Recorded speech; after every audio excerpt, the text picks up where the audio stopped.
नमस्कार विद्यार्थी मित्रांनो, स्वागत करतो डॉक्टर गॅलेक्सी आपल्या युट्यूब चॅनल मध्ये। मित्रांनो, आज एक आपल्याला नवीन टॉपिक सुरू करायचं आहे। त्याचं नाव आहे बघा ओज। सर्वात हाय वेटेज जवळपास आपण हा टॉपिक म्हणू शकतो मित्रांनो।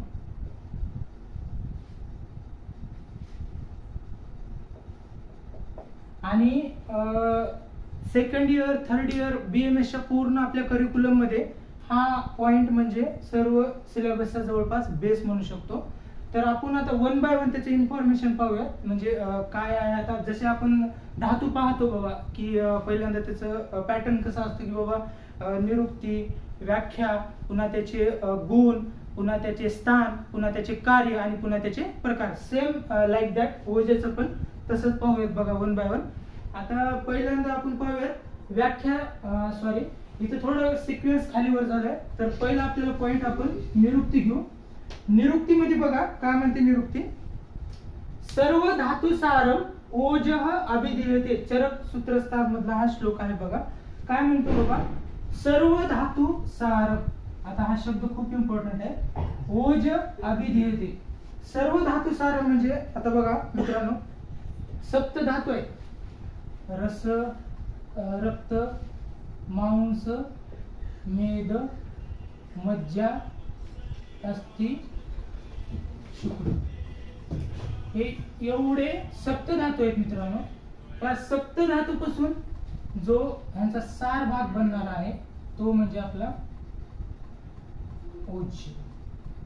त्याला म्हणतात निरुक्ती।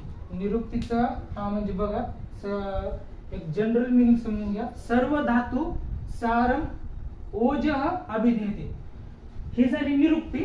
आता बघा दुसरा पॉइंट म्हणजे येतो ते म्हणजे व्याख्या। बघा व्याख्या काय म्हणते ओजाची, ओजस्तु तेजो धातूनाम शुक्र अंतानाम। बघा इथं फोड जरा संधीची जर केली म्हणा तर शुक्रांतानाम असं झाले, शुक्र अंतानाम परम स्मृतम। अष्टांग हृदय सूत्रस्थान 11 मध्ये 37 नंबरचा हा जवळपास हा श्लोक आहे बघा। तर व्याख्या काय म्हणते बघा ओजाची, जवळपास निरुक्ती जसं आहे तसं आपल्याला म्हणता येईल बघा।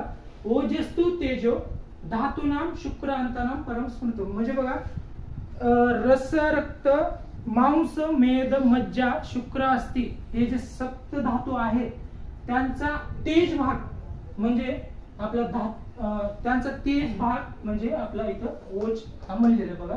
बघा ओजस्तु तेजो धातूनाम शुक्रांतानाम परम स्मृतम। काहीच नाही, आपल्याला मेन बेसिक क्रायटेरिया आपल्याला लक्षात ठेवायची, जे 7 धातू आहेत त्या 7 धातूंचा एक पोषक अंश हा आपला ओज आहे। म्हणजे त्या 7 धातू पासून जे बनणार आहे पोषक अंश तो आपला ओज।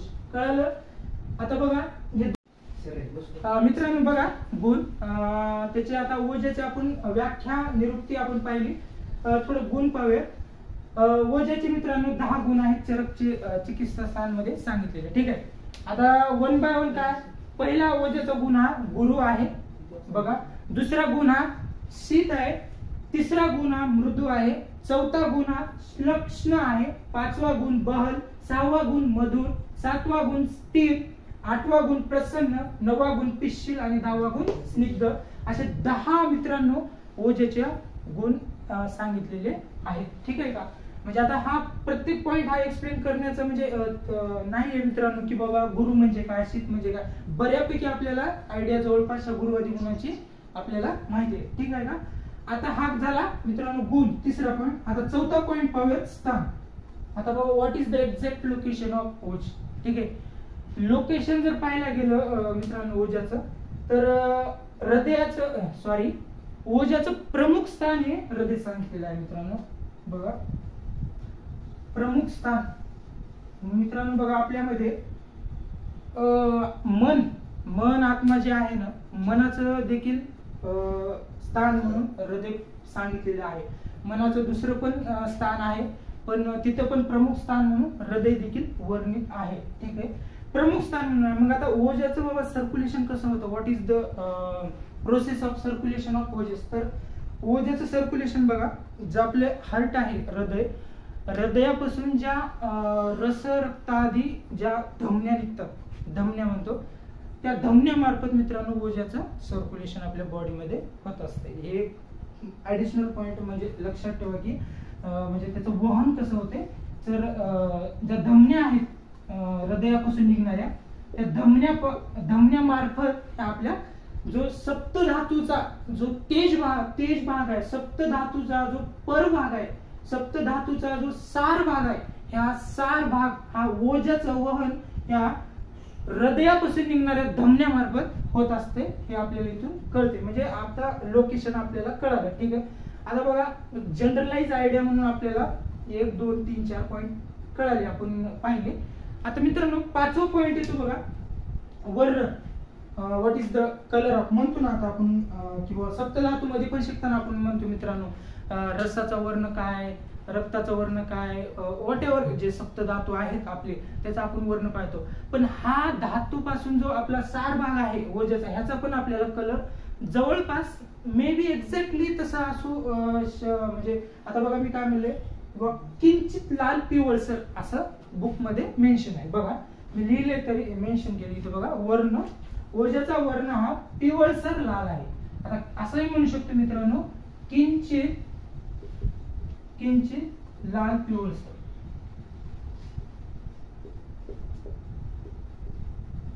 आता हे पिवळसर लाल हे मित्रांनो आपण ढोबळ म्हणू शकतो की बाबा नाही एक्झॅक्टली पिवळसर लालच डार्कच असं म्हणजे प्रॉपर डिफाईन करणं मात्र इथं हे नाहीये.